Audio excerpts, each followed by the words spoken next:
नमस्कार छात्रों, स्वागत है आपका प्रियंका अकेडमी में। जहां आज हम कक्षा 10वीं की कविता उत्साह के बारे में पढ़ेंगे, जो एक आवाहन गीत है जिसमें निराला जी ने बादलों का आवाहन किया है। और जो बादल है वो निराला जी का प्रिय विषय भी रहा है। कविता की ओर बढ़ने से पहले छात्रों, हम इस कविता के कवि सूर्यकांत त्रिपाठी निराला जी के बारे में कुछ महत्वपूर्ण बातों को जान लेते हैं।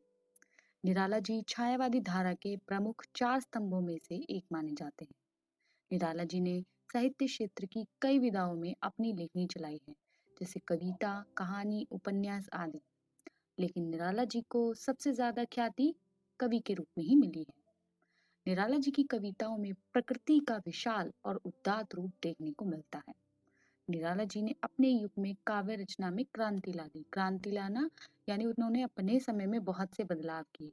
उन्होंने जो साहित्य के जो नियम बंधे बंधाए थे कि इन्हीं अलंकारों का प्रयोग करना है, इन्हीं छंदों का प्रयोग करके कविता रचनी है, उन्होंने नियमों को नहीं माना और अपने तरीके से इन सब चीजों को त्याग कर मुक्त छंद का अर्थात अपने तरीके से कविताओं की रचना की।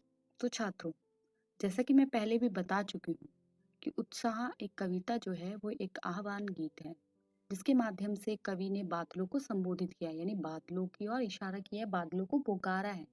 अब यहाँ पे देखिए, जो कविता है उसमें बादल जो है एक प्रतीक के रूप में प्रयोग किए, कि यहाँ पे जो बादलों का बार बार प्रयोग हो रहा है वो सिर्फ एक प्रतीक है, एक माध्यम है, लेकिन एक्चुअल में असलियत में कवि कुछ और कहना चाह रहा है, किसी और चीज को बुलावा दे रहा है। बादल निराला का मैंने पहले भी बताया कि जो प्रिय विषय रहा है, उन्होंने अधिकतर अपनी जो कविताएं लिखी है बादलों को लेकर ही लिखी है, और उत्साह कविता भी बादलों के लिए ही प्रसिद्ध है। कविता में बादल एक तरफ पीड़ित प्यासे जन की अभिलाषा को पूरा करने वाले हैं, तो दूसरी तरफ वही बादल नई कल्पना और नए अंकुर के लिए विध्वंस और क्रांति चेतना को संभव करने वाले। यानी कवि यहाँ पर ये कहना चाह रहे हैं कविता के माध्यम से कि जो बादल है किस चीज की ओर संकेत कर रहे हैं, कि जो पीड़ित हैं, जैसे मान लीजिए आप लोग घरों में रह रहे हो, गर्मी है, आप एसी में रह रहे हो, तो आपको गर्मी का इतना आभास नहीं होता जब तक आप बाहर नहीं निकल रहे। लेकिन जो लोग सड़कों पर रह रहे हैं, जो सड़कों पर काम कर रहे हैं, उनसे पूछे गर्मी क्या है, और वो प्रतीक्षा करती हैं कि कब बादल आए और कब वर्षा हो और उनकी जो गर्मी है वो शांत हो। तो यहाँ पे जो वो लोग गर्मी से परेशान है वो पीड़ित प्यासे जन है, वो पीड़ित प्यासे लोग हैं, जो बादलों का यानी एक पॉजिटिविटी, एक सकारात्मकता का अभिलाषा रखते हैं, वो एक एक्सपेक्टेशन रख रहे हैं। तो दूसरी तरफ वही बादल नई कल्पना कि नई इमेजिनेशन, लोग जो है पुरानी चीजों को भूलकर नई कल्पनाएं करें, नए जीवन के लिए पुरानी चीज जो है उसको नष्ट, विध्वंस यानी नष्ट करना, और क्रांति चेतना को संभव करने का भी प्रतीक जो है बादल है। कवि जीवन को व्यापक दृष्टिकोण से देखता है, यानी एक विस्तृत नजरिए से देखता है। वो सिर्फ छोटी छोटी चीजें नहीं, सिर्फ अपनी इच्छाएं पूरी हो गई और बस जीवन का लक्ष्य यहीं तक है, नहीं। कवि जीवन को एक व्यापक दृष्टिकोण से देखता है। कविता में ललित यानी ललित बोलेंगे जो जैसे बच्चे होते हैं, चंचल होते हैं, ललित कल्पना यानी चंचल कल्पनाएं लिए हुए और क्रांति चेतना लिए हुए हैं ये बादल। सामाजिक क्रांति या सामाजिक परिवर्तन में, कि समाज में कुछ ऐसा है, जैसे हम अभी निराला जी की बात कर रहे थे। जो निराला जी है वो छायावाद के कवि रहे हैं, और उन्होंने अपनी कविताओं के माध्यम से छायावादी कविता में जो नियम है बंधे बंधाए, एक तरीके से बादल उनका ही प्रतीक है कि अब हमको नए चीज को लेकर चलना चाहिए, पुराने बंधे बंधाए नियमों को लेकर नहीं चलना चाहिए। तो जो ये बादल है एक पॉजिटिविटी, एक सकारात्मकता का प्रतीक है। तो जो कवि है उन्होंने बादलों के माध्यम से मानव को प्रोत्साहित किया है, उन्हें मोटिवेट किया है, उनके उत्साह को, उनके अंदर जो करने की जिजीविषा है उसको प्रेरित किया है। तो चलिए आगे हम कविता की ओर बढ़ते हैं। बादल गरजो घेर घेर घोर गगन, धाराधर ओ ललित ललित काले घुंघराले, बाल कल्पना कैसे पाले, विद्युत छवि उर्मे कवि नवजीवन वाले, वज्र छिपा नूतन कविता, फिर बरस दो बादल गरजो। अब यहाँ पे जो निराला जी हैं वो बादलों को संबोधित कर रहे हैं, बादलों को पुकार रहे हैं कि हे बादलों। कवि निराला जी जो है वो प्रतीक रूप में उत्साह और क्रांति के रूप में बादलों को पुकार रहे हैं। वो कह रहे हैं कि तुम आओ, घेर घेर यानी घिर घिर कर, घोर यानी अपना भयानक रूप जो है आसमान में तुम फैल जाओ चारों तरफ, यानी चारों तरफ एक पॉजिटिविटी फैला दो, यानी इसका मतलब ये भी है।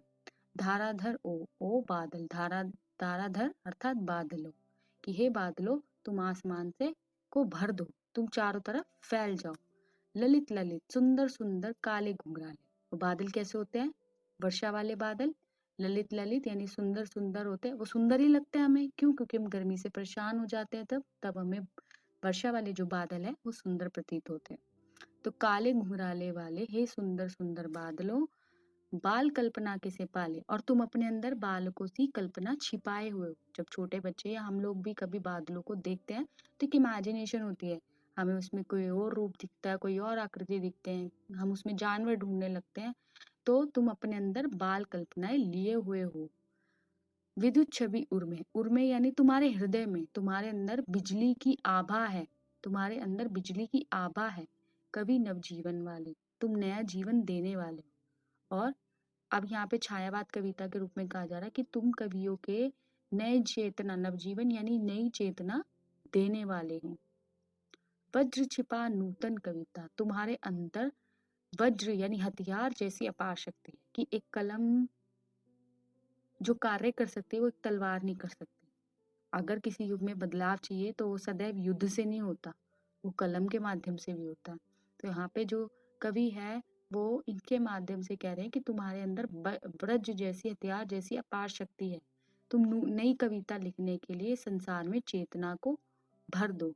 फिर भर दो यानी जो खो चुका है, जो लोग निराश हो चुके हैं, हताश हो चुके हैं, जो कवि है, जो पुराने जन है, तुम इस संसार में नई चेतना भर दो और तुम गरजो और अपनी गर्जना से जन चेतना में नई क्रांति को जन्म दो। तो चलिए अब हम दूसरे पद की ओर बढ़ते हैं। अगले पद में जो निराला जी हैं वो दोबारा से बादलों का आह्वान कर रहे हैं, और जो लोग अनमने हैं, जो बिल्कुल परेशान हो चुके हैं, उनको बादलों से वो रिक्वेस्ट कर रहे हैं, आह्वान कर रहे हैं कि आप आओ और इनकी गर्मी को, इनके अंदर जो परेशानी, जो बेचैनी, उसको शांत करो। तो हम दूसरे पद की ओर बढ़ते हैं। विकल विकल उन्मन थे उन्मन, विश्व के निदाग के सकल जन, आए अज्ञात दिशा से अनंत के घन, तप्त धरा जल से फिर शीतल कर दो बादल गरजो। अब यहाँ पे कवि जो है गर्मी से परेशान जो लोग मनुष्य हैं, हृदय में बादलों से बरसकर शीतलता प्रदान की है। अब यहाँ पे जो विकल का मतलब है यहाँ है परेशान। उन्मन थे उन्मन यानी जिनमें अनमनापन था, जो बेचैन थे, जो परेशान थे गर्मी से, कि जो परेशान है, कभी यहाँ पे कह रहे हैं कि जो भी इस दुनिया में परेशान है, जो बेचैन है, तुम विश्व के निदाग, जो विश्व में जो गर्मी पड़ रही है, के सकल जन, सकल यानी संपूर्ण जो जन है, उनको अज्ञात दिशा से अनंत के घन की ऐसी दिशा से जिसका कोई पता ना हो, अनंत दिशा से आओ और ऐसी वर्षा करो, ऐसे अनंत गण बादल तुम अपनी जगह लो जिसका कोई अंत ना हो। और कवि कहता है कि बादल इतने बरसो, इतने गरजो, कि जो गर्मी लगातार बढ़ती जा रही है, जिसकी वजह से पूरे जो विश्व के लोग हैं वो निराश हो गए हैं, हताश हो गए हैं, उनको शीतलता का अनुभव कराओ, उनको एक पॉजिटिविटी दिखाओ।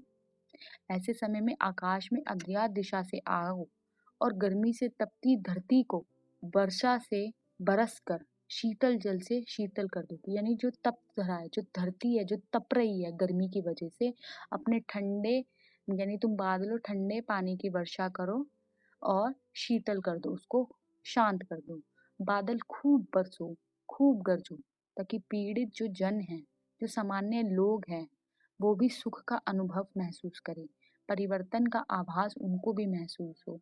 और कौन है जो विकल है, जो मनुष्य है निरंतर, जो गर्मी से परेशान है, उनके लिए बादल गरजो।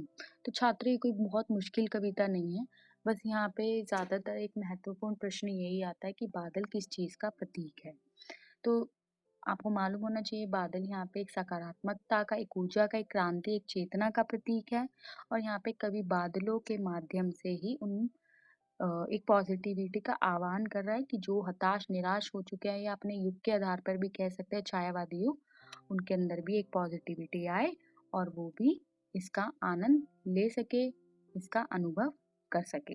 तो आशा है छात्रों आपको मेरी वीडियो बहुत पसंद आई होगी। किसी भी तरह की कोई परेशानी हो, आप बेझिझक मुझे कमेंट करें। मेरी वीडियो को सब्सक्राइब करना ना भूलें, बेल आइकन का बटन प्रेस करना ना भूलें। धन्यवाद।